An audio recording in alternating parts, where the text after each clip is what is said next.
Donc nous allons voir maintenant les voies descendantes du tronc cérébral qui vont traverser le tronc cérébral et on va commencer par la voie pyramidale. Alors la voie pyramidale, elle commence au niveau du cortex cérébral, voilà, que je médise ainsi, avec ensuite le tronc cérébral mésencéphale qui présente à ce niveau-là les pédoncules cérébraux, le pan, qui sera aussi traversé par ces faisceaux-là, et le bulbe rachidien, qu'on le retrouve avec ses différentes structures et composantes. Alors maintenant, le faisceau qui va descendre, qui va traverser le tronc cérébral, donc la voie pyramidale, va avoir deux destinées.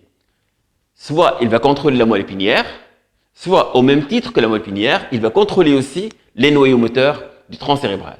Donc c'est pour cela qu'on va distinguer deux faisceaux à ce niveau-là.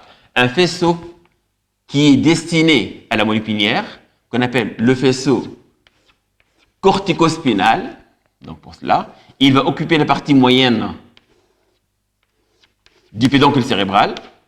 Donc pareil de l'autre côté aussi, la partie moyenne est occupée par cela. Lui qui va descendre aussi au niveau de la partie antérieure du pan, et à ce niveau-là, il va être dissocié.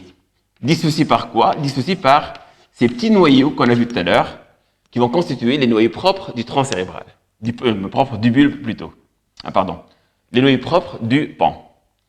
Ensuite, ce faisceau-là se ramasse de nouveau au niveau du pédoncule, au niveau de la pyramide bulbaire, au bas duquel il va croiser les médianes majoritairement pour passer dans la moitié contralatérale du bulbe et aussi contralatérale de la moelle épinière. Une partie de ce faisceau-là reste du même côté. Donc ça, c'est la constitution du faisceau pyramidal. Donc ça, c'est le faisceau cortico-spinal de la voie pyramidale. Donc, au départ, ça naît au niveau du cortex cérébral. Ensuite, il va traverser la partie moyenne du pédoncule cérébral.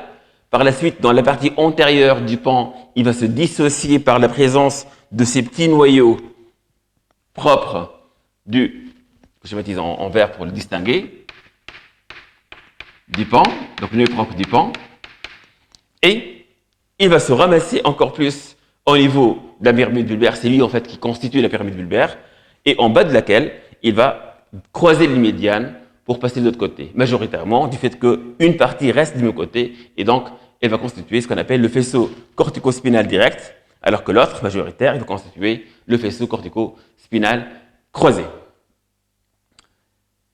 Bien. Avec ça, on retrouve un deuxième faisceau qui est destiné au contrôle des motoneurones des nerfs oculomoteurs, donc qui naissent de cette partie du cortex cérébral. Ils vont passer plutôt dans la partie interne, médiale, du pédoncule cérébral. Disposition importante à connaître. Et puis, à chaque niveau du tronc cérébral, il va larguer des faisceaux de contrôle de façon croisée. Donc, il va contrôler les noyaux des nerfs crâniens de façon croisée au niveau du mésencéphale pour les 3 et 4, du pan pour le 6 et du bulbe pour le 12 à ce niveau. Et aussi pour le contrôle aussi du 7, essentiellement à ce niveau-là. Alors, le contrôle, comme vous le voyez ici, est croisé. Voilà. Avec une particularité très intéressante pour le 7, du fait que le 7, lui, il va être constitué par deux composantes, deux parties, une partie supérieure et une partie inférieure. Donc ça, c'est le noyau du 7. Avec aussi une topographie de fonctionnement et de contrôle qui se fait sur la moitié supérieure de la face. Donc je présente ici par l'œil, mais essentiellement ce sont les paupières qui sont concernées par le 7. Et par en bas, c'est la bouche. Donc c'est la moitié de la bouche qui est sous le contrôle de ce 7-là. Alors, on va voir la partie supérieure contrôle la partie supérieure de la face et la partie inférieure, il va contrôler la partie inférieure de la face. Alors, ces deux noyaux reçoivent un contrôle qui est croisé, donc en même temps, provenant donc, du faisceau corticonucléaire. Donc, faisceau corticonucléaire des noyaux des gris centraux. Donc, faisceau corticonucléaire.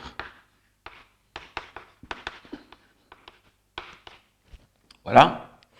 Et aussi, une particularité de la partie supérieure de ce noyau du 7, il va recevoir aussi un contrôle homolatéral. Donc, on a les deux noyaux reçoivent un contrôle croisé et la partie supérieure reçoit en plus un contrôle qui est plutôt direct, qui n'est pas croisé. Imaginons maintenant qu'il y a quelque chose qui se passe sur le faisceau cortico-nucléaire et donc on va voir une privation de la commande du noyau, donc du 7, les deux parties, mais la partie supérieure reste quand même commandée par le côté homolatéral. Conclusion, on va voir la partie inférieure qui est innervée ou qui est contrôlée par le noyau du 7 inférieur. Elle va être privée complètement de tout ce qui est commande centrale. Et donc, on va voir une paralysie centrale du 7 à ce niveau-là, de la partie inférieure de face, alors que la partie supérieure va échapper. Finalité, ce patient qui va présenter une section de ce faisceau corticonucléaire, il va pouvoir fermer l'œil parce qu'en fait, il a un contrôle qui reste fonctionnel du même côté, alors que la partie inférieure de la bouche sera paralysée. Ce qu'on appelle le signe de Charles-Bell. Un signe qui est distinct entre une paralysie centrale et une paralysie périphérique. La paralysie périphérique va toucher soit le noyau entier, soit aussi le nerf lui-même. Et généralement, le nerf lui-même qui est touché et donne donc une paralysie des deux parties de la face, de moitié de la face, supérieure et inférieure. Alors que la paralysie centrale, qui touche le faisceau corticonucléaire, qui est la commande centrale du noyau du 7, va entraîner tout simplement, en apparence, une paralysie de la partie inférieure de la face, alors que la partie supérieure va s'épargner. Donc, si la personne ferme les yeux, c'est que la paralysie, elle est centrale. S'il n'arrive pas encore de fermer les yeux, c'est la paralysie est périphérique. Bien entendu, avec une paralysie dans les deux cas de la partie inférieure de la face. Bien. Alors, essayons maintenant de mettre en place tout ça, en ajoutant tout d'abord le contrôle, ou encore les faisceaux, les autres faisceaux, qu'on appelle donc l'extrapyramidal. Donc, avec, je mettrai aussi le cortex cérébral en partie. On a ce qu'on appelle des noyaux gris centraux du cerveau. On verra ça plus tard, correspondent à quoi. Ensuite, on va voir le tronc cérébral, le pont,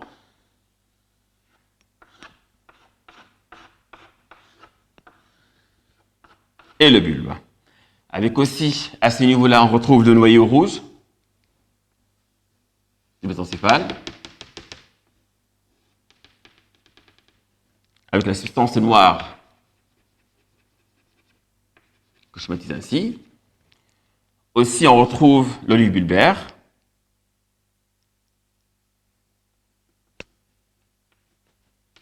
à ce niveau-là, etc., comme autre moyen de commande centrale du tronc cérébral. Alors, à partir de là, on va voir un faisceau descendant, croisé médiane, qui contrôle l'olive bulbaire, mais aussi l'olive bulbaire va envoyer un faisceau pour la moelle épinière. Et ces noyaux rouges et le reste du système extrapyramidal, ils sous contrôle des noyaux gris centraux du cerveau, qui lui-même sous contrôle cortical, bien entendu. Un rétrocontrôle du fonctionnement s'effectue par plusieurs moyens, y compris cette substance noire ou encore glucinogène qui va servir plutôt dans un contrôle du fonctionnement du système extrapyramidal. Donc, vous voyez, donc tout ce qui n'est pas pyramidal, tout ce qui ne provient pas du cortex cérébral, s'appelle un système extrapyramidal qui est très vaste, très large, mais on va tout simplement se limiter à quelques faisceaux, essentiellement le rubrospinal. Donc là, par exemple, c'est le faisceau rubrospinal. Ou encore l'olivospinal. Donc olivospinal. Ou encore d'autres faisceaux qui vont relier le cervelet aussi à la moelle épinière, et en passant essentiellement par ce noyau qui est le noyau olivaire, plutôt un noyau olivaire effectivement. Voilà. Donc ça c'est le deuxième faisceau qu'on retrouve en avant du faisceau corticospinal croisé au niveau de la moelle épinière, qu'on appelle donc le faisceau extrapyramidal tout simplement.